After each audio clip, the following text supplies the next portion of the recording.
Olá, meus amigos, um dia de muita paz para todos nós. Hoje, exatamente 25 de setembro de 2023, estamos nós reunidos para estudarmos a obra Memórias de um Suicida. Nós vamos envolver a nossa amiga Carla, que irá fazer a nossa prece de gratidão, e logo depois a nossa irmã Aramita irá fazer a recapitulação do nosso último estudo. Amado amigo Jesus, mais uma vez te agradecemos essa imensa oportunidade de revivermos essas lições e te pedimos humildemente a graça de poder compreendê-las internamente e podê-las não esquecer nenhum momento, sabendo que aqui somos passageiros, somos estudantes acima de tudo e que precisamos de disciplina para caminhar o caminho da reta moral, da boa conduta, contigo no nosso norte, na nossa estrela maior. Ajuda-nos nessas lições e fica conosco, hoje e sempre. Recapitulação geral. Vamos lembrar que o Camilo atentou contra a sua vida em 1º de junho de 1890. Depois deste dia, ele passou cerca de 2 meses desorientado. Primeiro, ele achava que ele estava tendo pesadelos, que ele não sabia onde ele estava, então ele procurou a casa dele, encontrou a casa dele toda modificada e pediu ajuda e ninguém ouvia, e ele não sabia o que estava acontecendo com ele. Depois, aproximadamente 2 meses, ele se deu conta que o lugar onde ele estava, na realidade, era o cemitério. E ele ficou atordoado que, assim, como eu morri, mas eu não estou morto? E ele faz uma divisão que ele tinha necessidade físico, matéria, e físico, espiritual. Ele diz 2 coisas. E ele passou, depois desses 2 meses, ele disse no nosso último estudo, basicamente, ele disse que ele estava dando uma volta, meio desorientado, quando ele foi arrebatado por uma multidão de mais ou menos umas 200 pessoas, entre homens e mulheres. E que ele tentou sair dessa multidão, mas ele não conseguia de jeito nenhum, então ele foi levado de roldão nessa multidão. E o que ele percebeu nessa multidão? Que à frente e atrás tinham guardas montados com lanças, que tinham uma flâmula lá na frente, mas que eles não falavam nada. Mesmo que eles gritassem, ele gritava que ele era inocente, que ele não sabia que aquilo era uma dignidade, que ele era um cara. E os soldados nem davam conta e iam arrastando a multidão. E aí ele conta que passaram muito tempo caminhando, né? Ele disse que a caminhada foi longa, frio, e chegaram num lugar que ele descreve como pântano, cavernas com números, e quando chegou numa praça, essa mesma soldadesca em silêncio parou, estacou, e em silêncio mesmo se retirou. Logo, que época é essa? Janeiro de 1891. Quando começa o primeiro capítulo, ele diz: em janeiro de 1891, da graça do Nosso Senhor, fui aprisionado num vale. Então, na semana passada, quando ele viu que os guardas estacaram, cronologicamente, nós estamos em janeiro de 1891. E ele está nesse vale que tem ruelas, cavernas e pântanos, e que ele, como todos os outros, começou a bradar desesperadamente, acometido de odiosa fobia de pavor, porque ele começou a enxergar quem estava com ele. E ele diz que eram criaturas horrorosas, né? Se esqueceu que ele também estava muito lindo, né? Então, ele diz criaturas horrorosas e ele não se dava conta. E uma coisa que ele diz é que cada um dessa multidão, cada um ostentava o ferrete, ou seja, o sinal infame do gênero de morte escolhido. Então, quem se enforcou tinha a marca, cada um ostentava essa marca e que eles estavam lá presos nesse lugar. Estamos aí, tia. Então, vamos lá. Obrigada, Aramita. A Carlinha tem uma observação também. Não, só lembrando que ele comenta aqui embaixo que esse lugar é formado pela mente das pessoas que lá se encontram, né? E como ele diz, é um meio ambiente cabível, era só o que dava. É exatamente isso. Não é Deus preparando, são eles preparando, né? que Jesus nos conduza. Eu via por aqui, por ali, estes traduzindo de quando em cacoetes nervosos, as ânsias do enforcamento, esforçando-se com gestos instintivos, altamente emocionantes, por livrarem o pescoço entumecido, inchado e violáceo, roxo. Então, como cacoete, as pessoas buscavam tirar a corda do pescoço. Dos farrapos de cordas ou de panos que se refletiam nas repercussões perispirituais, em vista das desarmoniosas vibrações mentais que permaneciam torturando-os. Então, o suicida, ele constrói mentalmente, e isso exterioriza no ambiente todo o quadro daquele momento. Então vai estar ali o local onde foi amarrado o pano, a corda, e ele ainda ali. É como se ele levasse aquele espaço do teatro para aquele local. Para você ver o que é a ação da mente no fluido universal. Entendeu? Tudo isso aí é ação da mente no fluido universal. Não é assim, eu vou manipular. Não. Pensou, manipulou. Se nós entendermos isso, já facilita muito para nós entendermos a bondade de Deus e a justiça divina. Deus nunca vai preparar um lugar horrendo, porque Deus é amor. E o amor não constrói nem o ódio nem o mal. Isso aí é criação nossa, nosso campo mental, tá bom? Isso é tão profundo que isso vale pra gente aqui agora, né? A situação que a gente se encontra é o que está na nossa mente, o que a gente mentaliza, o que a gente movimenta do fluido cósmico. A todo momento. Eu estava até a refletir, estudando em casa e pensando, a gente precisa fazer um encontro, alguma coisa, só para falar de fluido. Porque em todas as obras eu cito o fluido, que tem um capítulo espetacular no livro A Gênese. Então, capítulo do livro A Gênese, que vai falar só sobre os fluidos. Eu acho interessante nesse tema saber que os fluidos estão aí, mas como se manipula é o nosso pensamento.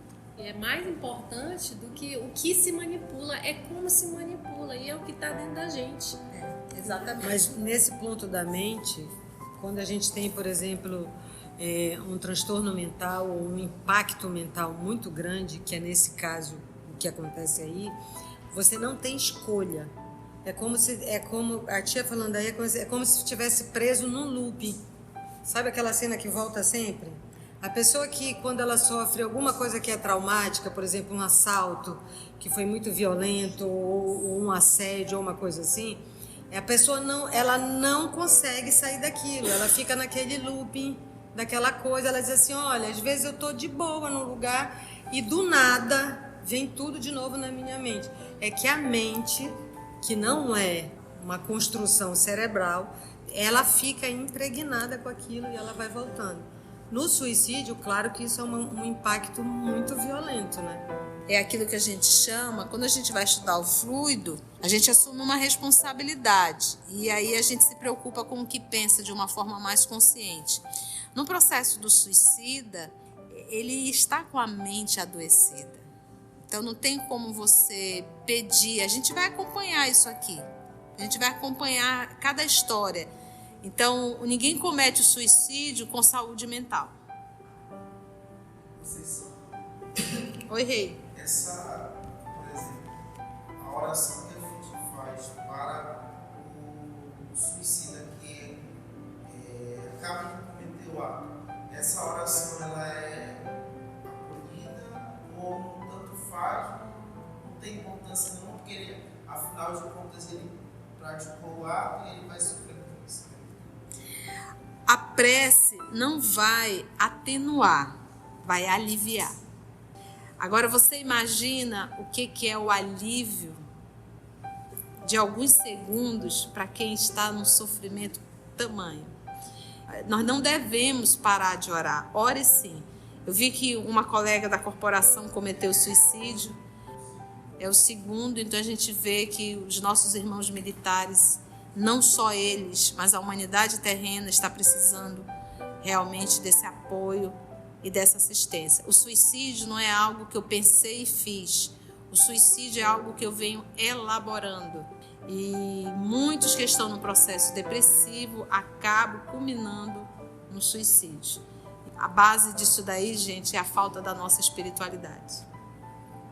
Ninguém vive nesse mundo de hoje, principalmente, sem espiritualidade. Nós tivemos um passado, por mais dos abusos da igreja, mas nós íamos à igreja todo domingo. Nós ensinávamos aos nossos filhos a busca da oração, a busca de Deus. Hoje isso se perdeu totalmente. Nós estudávamos nas escolas religião, mesmo que fosse de forma en passant. Então a gente percebe que nós estamos vivendo um período muito doloroso, muito difícil e, repito, hoje a maior doença é a doença da mente, né?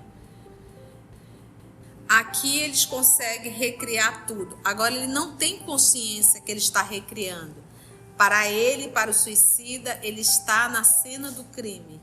Ele continua. Ele não tem noção. Passou 3 meses, 5 meses, 1 ano. Ele não tem noção. Ele tem apenas a informação que ele está no ato do suicídio. Ele está ainda no crime, entendeu? Dos farrapos de cordas ou de panos que se refletiam nas repercussões perispirituais. Por quê? Tinha corpo físico ali? Não. Quem era que estava ali ainda sendo enforcado? O corpo perispiritual. Em vista das desarmoniosas vibrações mentais que permaneciam torturando-os. Risca aí, desarmoniosas vibrações mentais. Repito, ninguém comete o suicídio em plena harmonia mental. Há uma desarmonia.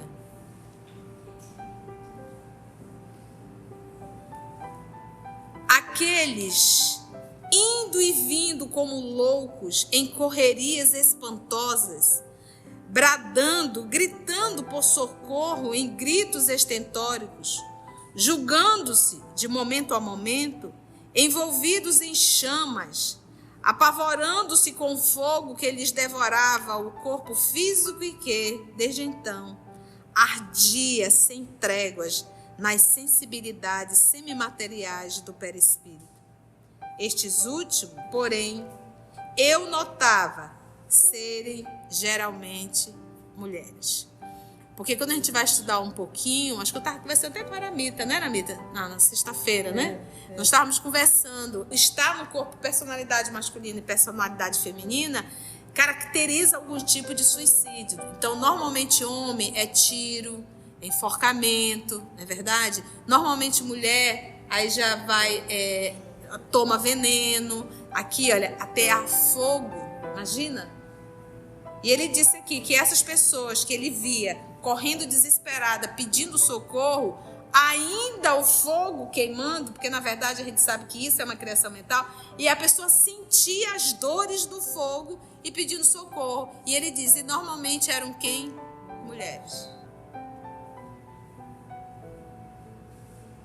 Eis que apareciam outros ainda. Isso tudo aonde? Nós estamos aonde? Estamos no vale. Então a gente percebe, ele fala em obsessor, ele fala em espírito atacando, não, ele está falando que de cada um vivendo o seu drama, vivendo a sua dor. É por isso que a gente diz que o vale é um ambiente de proteção para o suicídio.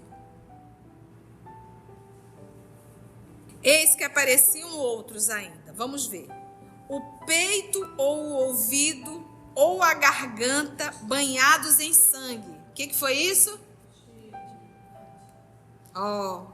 Sangue inalterável permanente que nada conseguia verdadeiramente fazer desaparecer das sutilezas do físico espiritual, que é o perispírito, senão a reencarnação expiatória e reparadora. O que está querendo dizer? O sangue não para. Seja pelo ouvido, seja pela garganta, ou seja pelo peito, que há quem atire no próprio coração.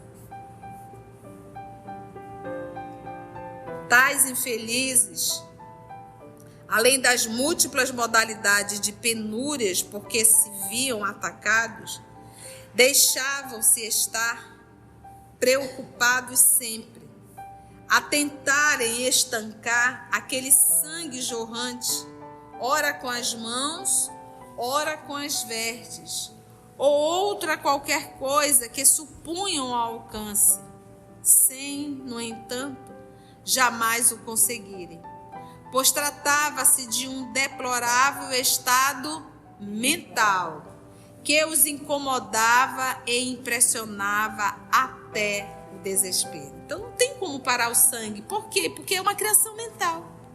Aí você vai dizer, eu sou espírita, eu estudei a memória de um suicida, mas eu quero me matar mesmo. Mas como eu já sei tudo isso, eu vou chegar lá, então eu vou dizer, não, é tudo criação mental, eu vou.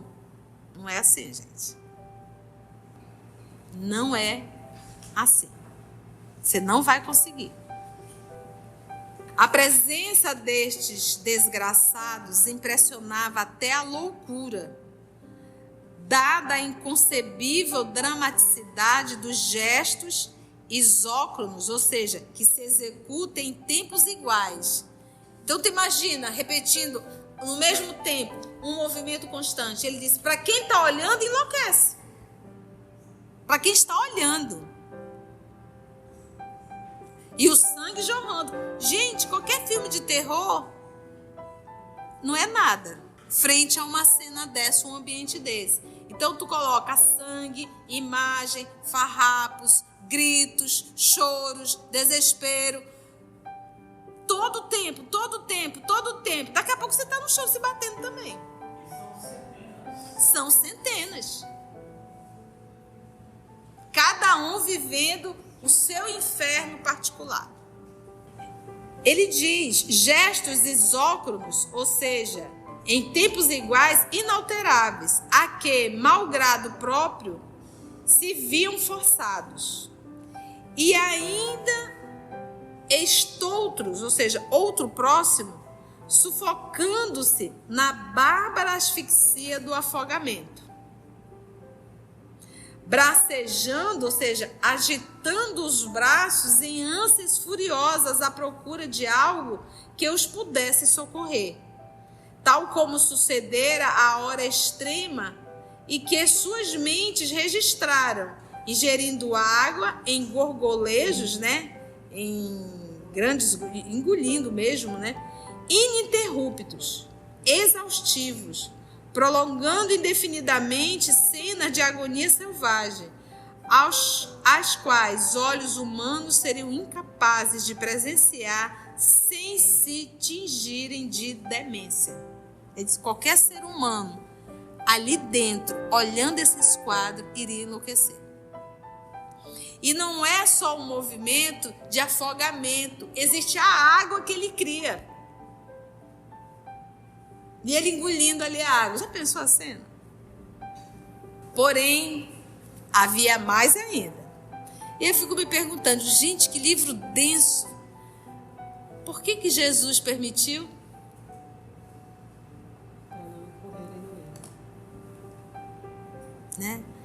Então, será que é uma obra que eu tenho que deixar guardada?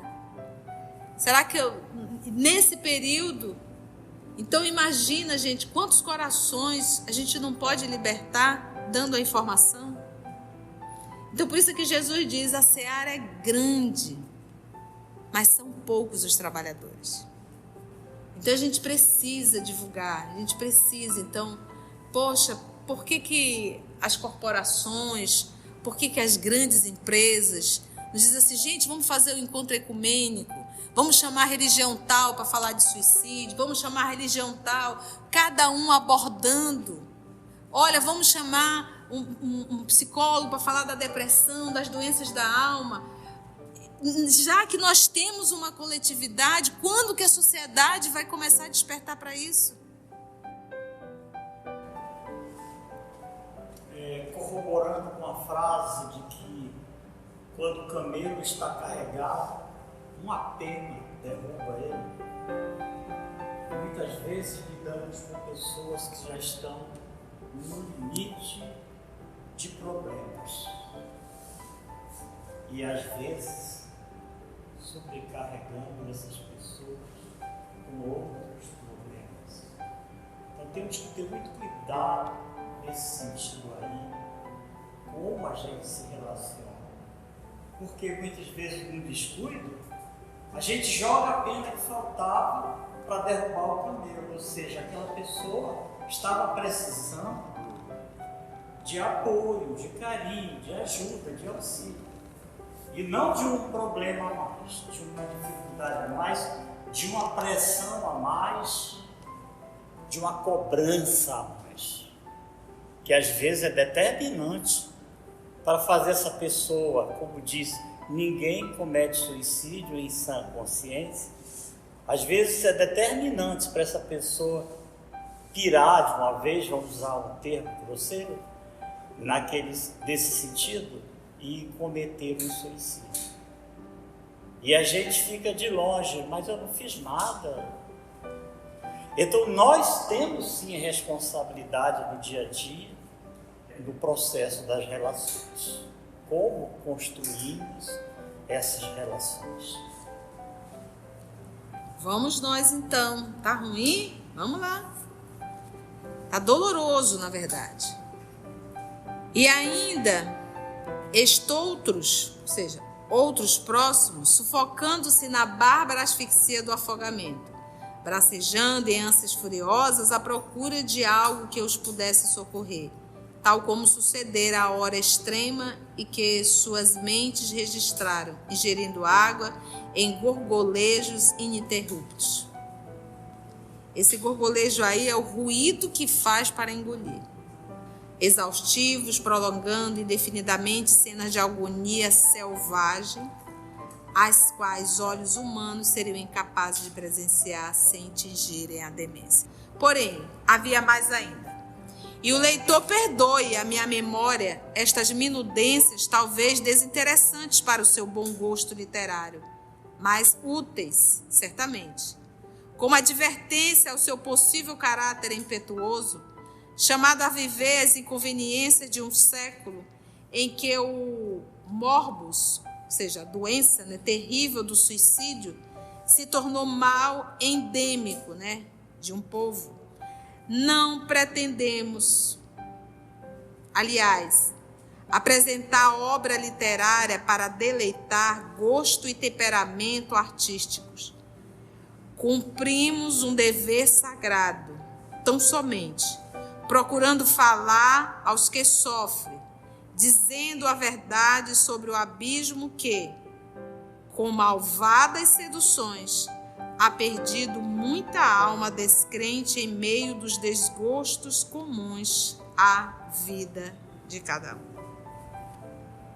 Entretanto, bem próximo ao local em que me encurralara, procurando refugiar-me da récua sinistra, ou seja, do grupo, do bando sinistro, destacava-se, por fealdade impressionante, meia dúzia de desgraçados que haviam procurado o ouvido eterno, ou seja, o descanso eterno, atirando-se sob as rodas de um trem de ferro. Então, meia dúzia, 6, e eles dizem o termo assim, fealdade impressionante. Quando você se joga ali nas rodas dos trens de ferro, o que acontece? Destrói tudo. Destrói tudo. Dilacera, fica uma massa disforme. Atirando-se sob as rodas de um trem de ferro, trazendo os perispíritos desfigurados, disseiam a armadura de monstruosa aberração, as vestes em farrapos esvoaçantes, cobertos de cicatrizes sanguinolentas, retalhadas, confusas, num emaranhado de golpes e sobregolpes. Tal se fotografada fora naquela placa sensível e sutil, isto é, o perispírito, a deplorável condição a que o suicídio lhes reduzira o envoltório carnal. Esse templo, oh meu Deus, que o divino mestre recomenda como veículo precioso e eficiente para nos auxiliar na caminhada em busca das gloriosas conquistas espirituais. Que templo é esse? Enlouquecidos por sofrimentos superlativos, ou seja, extremo, possuídos da suprema aflição que atingir possa a alma originada da centelha divina, representando aos olhos pávidos do observador, ou seja, dos olhos assombrados do observador, o que o invisível inferior mantém de mais trágico, mais emocionante e horrível. Esses desgraçados uivavam em lamentações tão dramáticas e impressionantes que imediatamente contagiavam com suas influenciações dolorosas quem quer que se encontrasse indefenso, ou seja, indefeso em seu caminho, o qual entraria a coparticipar da loucura inconsolável de que se acompanhava. Então eles uivavam, e naquele ritmo de uivar, outros acabavam também uivando. Pois o terrível gênero de suicídio, dos mais deploráveis que temos a registrar em nossas páginas, abalara-lhes tão violenta e profundamente a organização nervosa e sensibilidades gerais do corpo astral, que é o perispírito, congêneres, semelhantes daquela que traumatizara a todas, entorpecendo, graças à brutalidade usada, até mesmo os valores da inteligência, que, por isso mesmo, jazia incapaz de orientar-se, dispersa e confusa em meio do caos que se formara ao redor. Disse. Ou seja, ele está dizendo aí, né? Quanto mais violento, quanto mais dilacerante o tipo de suicídio, pior. E ele está dizendo aqui que o pior, o mais terrível gênero dos mais deploráveis que temos a registrar nessa página é os que se jogavam sobre as rodas de um trem. Na verdade, todo suicídio vai dilacerar o corpo perispiritual, porque, na verdade, o que ele está descrevendo para a gente são os corpos perispirituais que ele está enxergando, porque os corpos físicos estão todos sepultados, entrando já em processo de decomposição. Nós já temos aqui quantos meses após a desencarnação dele, Aramita? 6 meses após, então não existe mais o corpo físico. Já está entrando ali, já entrou em decomposição. Mas aqui estão as marcas no corpo perispiritual. Para isso que vê que é uma sequência do livro, por isso que eu repeti, é para a gente ver assim, enquanto o espírito está no cemitério, ele não recolhe. Eles passam a recolher quando eles começam a sair. Até isso tem um porquê. Porque enquanto ele está completamente ligado, ele não consegue abandonar os despojos, ele fica lá. Lembra que o Camilo diz que ele queria sair, mas uma coisa voltava, até que ele se deu conta que ele estava em cima da sepultura dele. Então ele ficou ali. 2 meses depois ele começou a procurar. E numa dessas saídas, quando ele já fica sendo perigo para os encarnados, aí os lanceiros vêm e recolhem. Porque, como eles disseram, a presença de um suicida pode levar uma outra pessoa à loucura. A mente edifica e produz. Mente é pensamento? Não. Lembra sempre disso, tá bom? O pensamento é uma construção da mente. A mente eu não posso dizer que a mente é o espírito, né? Não tem como. Mas a mente vou chamar de ser, é difícil. A mente é esse ser, vou chamar assim, que a gente vem desenvolvendo e construindo ao longo dos milênios. A mente, ela edifica e produz. Edifica e produz. Está dizendo que é por bem ou por ruim? Não. O pensamento, já bastantes vezes declararam, ele é criador e, portanto, fabrica, corporifica, retém imagens por si mesmo, engendradas, ou seja, criadas, realiza, segura o que passou e, com poderosas garras, conserva o presente até quando desejar. Olha que aula, olha só esse parágrafo aqui. Então, esse parágrafo aqui é Leon Denis. Vamos ticar? Então, eu já sei que a mente, ela está num processo de desenvolvimento. Quanto mais evoluída a mente, maior a elaboração do pensamento. Não existe nenhum ser humano que não pensa. A minha mente, ela está sempre em movimento. Quando a gente diz, o meu pai sempre trabalha, o meu pai trabalha sempre, o meu pai. Então, nós não somos filhos do pai, nós não somos co-criadores. A nossa potência não é a mente, então ela também não para. Então, não existe uma mente ociosa. O que nós temos que aprender agora é disciplinar e dar um norte para essa mente. O que nós aprendemos em Espiritismo? Toda ação, seja positiva ou seja negativa, ela começa onde? Na mente, pensamento. Porque os espíritos atuam na mente. E é ele atuando na mente, eu elaboro o pensamento. Coisa louca isso, né? Eu elaboro o pensamento. Então, quando a gente fala, a ação dos espíritos é mente a mente. Então, tudo começa no meu pensamento. Mas o pensamento, ele é uma construção da mente. Então, o que nós temos que estar atento, gente? Isso é tão simples. Esteja atento no que você pensa. Se eu quero mudar, se eu quero me tornar um ser humano melhor em determinada área, eu tenho que começar isso no meu pensamento. Então, vamos supor que eu seja uma pessoa extremamente agressiva.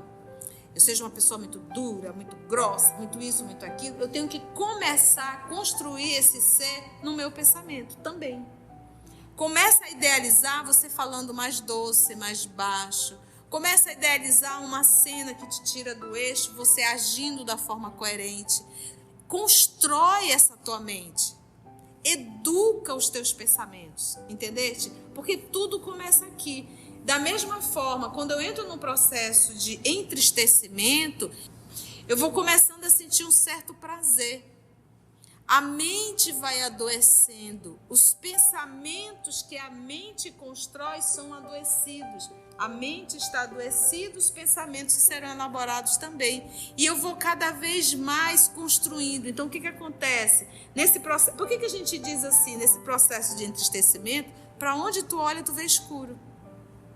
Tu não sente graça em olhar para o mar, tu não sente graça em olhar para o Rio Negro, tu não sente graça ouvir uma piada, tu não sente graça um amigo que é super engraçado, tu não tem mais graça ali. Por quê? Porque você não está vendo, né? Porque você está encarnado, mas tu estás projetando a tua condição. Então, para onde tu olha, tu vê escuro, vê triste, porque tu está projetando, é a tua mente. A mente, edificar é o quê? Construir. É construir. E quando tu constrói, tu vai começar o quê? A produzir. Então pensa assim, eu vou edificar o quê? Eu vou edificar uma padaria. A padaria vai produzir o quê? Pão. Então a primeira pergunta que eu tenho que fazer é o que eu estou edificando? A mente, então, vamos pegar um suicida? Vamos. O que a mente edificou dele? O que ele começou a edificar? O que ele começou a construir? A ideia do suicídio. E o que ele produziu? O suicídio. E isso do pensamento é tão interessante que a maioria das pessoas, quando chega para atendimento, ela chega depressiva, ela chega ansiosa, ela já chega com uma comorbidade. Mas se você for dizer para ela onde isso começou, A grande maioria não sabe. A grande maioria. E é tipo assim, 99,9%. Porque para você ficar tendo isso, de saber o que eu estou pensando, onde foi que começou, eu preciso de uma disciplina mental. Eu preciso ter essa coisa de parar e de ver. E aí é bem legal assim, a gente tem um irmão que ele diz assim, eu sei exatamente a hora, quando ele começa a ter um problema, ele para e diz assim, eu sei exatamente a hora onde ele começou. E geralmente começa assim, uma bobagem, é uma besteira, o que é que a gente faz? Ah, não é nada. Aí outro, ah, não é nada. Ah, não é nada? De nada em nada, a montanha é feita de grão de areia. Pegando esse gancho aí de que a gente está sempre pensando, só não se dá conta, é a parte que nos cabe de elevação moral, de se dar conta do que está pensando, por que está pensando, que horas, porque parece assim que somos inocentes e somos assaltados por pensamentos que, eu não tive culpa, eu não tive responsabilidade. E é isso que a gente está aprendendo aqui, responsabilidade é nossa, a disciplina é nossa, de olhar o que estamos pensando, por que estamos pensando e avaliar isso, não é um acaso. Para a gente aprender ou fazer o exercício de o que é que eu estou pensando, uma das coisas que a gente faz é assim, adquire o hábito de ter uma caderneta ou um pedaço de lápis, papel e anota os pensamentos que te chegam de forma relevante. A grande maioria das pessoas não sabe dizer o que pensa durante 24 horas. E de 24 horas e de 24 horas se faz uma semana, e de semana em semana se faz um ano. Então, para a gente saber, precisa ter essa disciplina. 919 já dizia, isso é uma disciplina de você ficar e saber o que está pensando e aonde os meus pensamentos estão me direcionando. Como disse a Carla, o nada e inocentes não existe. Fica o desperta, ó tu que dormes. De uma forma até bem simples, a gente pensa assim, né? Se a gente começar a estar presente no que estamos fazendo, a gente já vai resolver muita coisa. Porque às vezes a gente está dirigindo, e quando de repente a gente desperta, nossa, eu já estou aqui, gente, eu nem dei conta que eu dirigi tudo isso. Né? Então eu estava ausente. Se eu tomo banho, eu fico em dúvida, será que eu passei o shampoo? Será que eu passei o shampoo, meu Deus? Né? Acho que vou passar de novo, mas você não sabe, porque você estava ausente. Às vezes você termina a alimentação, você comeu tão rápido, além de ter comido rápido, você nem prestou atenção no sabor do próprio alimento. Então, quando nós começarmos a fazer fazermos exercício de estarmos presente no que estamos fazendo, isso já vai ajudar bastante. Foi bom? Deu para aprender alguma coisa, gente? Vamos agradecer a Jesus? Vocês me permitem?